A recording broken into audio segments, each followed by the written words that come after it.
వారి వారి కుటుంబాన్ని ఆయురారోగ్యాలను కలగజేసి కాపాడు రక్షించి విజయాన్ని చేకూర్చి తల్లి మంచి. ఈరోజు తూర్పు ఎర్రబల్లి గ్రామంలో బ్లడ్ క్యాంప్ నిర్వహించారు. అది బ్లడ్ క్యాంప్ నిర్వహించటం నా బర్త్డే అనే పద్ధతిలోనే నిర్వహించారు. ఖచ్చితంగా నాకు నిజంగా చాలా ఆనందంగా ఉంది. ఎందువల్ల అంటే నా గురించి ఒక బ్లడ్ క్యాంప్ అనేది నిర్వర్తించి దానిలో బ్లడ్ కలెక్ట్ చేసి బ్లడ్ వల్ల ఎంతమంది ఇబ్బందులు పడుతుండారో ఏమిటో అనేది కూడా నేను ఇప్పుడు కనుక్కున్నాను. అటువంటి బ్లడ్ని ఈరోజు ఎర్రబల్లిలో 15 లీటర్ల వరకు బ్లడ్ ఇవ్వటము, దానివల్ల ఎంతమంది బెనిఫిట్ అవుతారు అనేది అది వాళ్ళకే తెలుసు. కాబట్టి ఇటువంటి కార్యక్రమాలు ప్రతి చోట జరిగితే మాత్రం చాలా ఉపయోగం ఉంటుందని నేను అందరికీ ఈ సభాముఖంగా తెలియపరుస్తున్నాను. నిన్న ఉదయగిరి తాలూకా కాన్స్టెన్సీ హెడ్ క్వార్టర్స్లో డిఎస్సి లాస్ట్ 5 డేస్ నుంచి ఒక ధర్నాలు జరుగుతున్నాయి. రిలే నిరాహార దీక్షలు జరిగినాయి. తర్వాత నిన్న ఒక పెద్ద ధర్నా ఒకటి జరగటం జరిగింది. ఆ ధర్నా కార్యక్రమానికి సుమారుగా 4000 మంది కార్యకర్తలు వాళ్ళ స్వతహాగా ఎవరి ప్రమేయం లేకుండా వాళ్ళందరూ అటెండ్ అయ్యారు. అంటే 4000 మంది ఆ కార్యక్రమానికి అటెండ్ కావటం అనేది అసలు చంద్రబాబు నాయుడు ఎక్కడ కూడా ఎంత మీటింగులు పెట్టినా కూడా 4000 మంది రావటం అనేది జరగలేదు.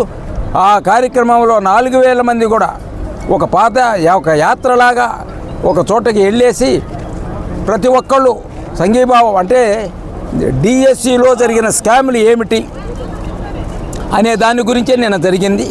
డిఎస్సిలో చంద్రబాబు నాయుడు అంటే ఆయన కుమారుడికి అంత నాలెడ్జీ లేకపోయినా చంద్రబాబు నాయుడు గారైనా చెప్పాలా, ఇది డిఎస్సి అనేది వాళ్ళు ట్రైనింగ్ తీసుకొని వచ్చి పరీక్ష రాస్తారు, రాసిన వాళ్ళకి ఉద్యోగం రాకపోతే చాలా బాధపడతారు అనేది అవగాహన కూడా ఆయనకి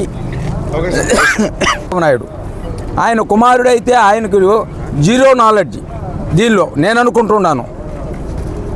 అటువంటిది చంద్రబాబు నాయుడు అయినా ఆయన కుమారుడికి చెప్పి నాయన దీనివల్ల మనం చాలా నష్టపోతాము, ఇది ఇటువంటి పనులు చేయకూడదు అని చెప్పి ఉండాలి. అటువంటిది ఆయన ఏమాత్రం చెప్పకుండా ప్రతి ఒక్క ఉద్యోగం 15 నుంచి 20 లక్షలకు అమ్ముకోవటం జరిగింది. అమ్ముకోవాల్సినంత దౌర్భాగ్యం ఆయనకి లేదు.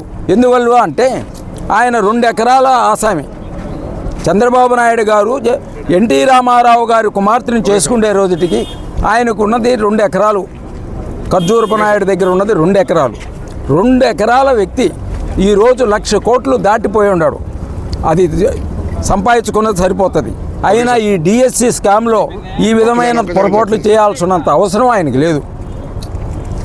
ఆయన కుమారుడు అతని వాళ్ళ నాన్నకి మించి ఆయనకు ఆశ ఉంది, ఇంకా 1,00,000 కోట్లు ఈ లోపలనే సంపాదించాలని. అంటే ఇదంతా ప్యూర్ చాలా అన్యాయమైన కార్యక్రమం. ఈ కార్యక్రమానికి నిన్న ఉదయగిరిలో 4000 మంది అటెండ్ అయ్యి ప్రతి ఒక్కళ్ళు చంద్రబాబు నాయుడిని ఆయన కుమారుడిని తిడుతూ ఈ కార్యక్రమాన్ని చేశారు. అంటే ఏ విధంగా ఉందో ఆంధ్రప్రదేశ్ ప్రజలందరూ కూడా అన్ని చోట్ల 175 కాన్స్టిట్యున్సీలో జరిగింది. ఇది 175 కాన్స్టిట్యున్సీలో కూడా ఇదే విధంగా జరిగింది. అంటే ఎంత చెడ్డ పేరు తెచ్చుకున్నాడో చంద్రబాబు నాయుడు. అయితే ఆ చెడ్డ పేరు ఎంత అనేది రేపు 29లో చూస్తారని నేను తెలియపరుస్తాను.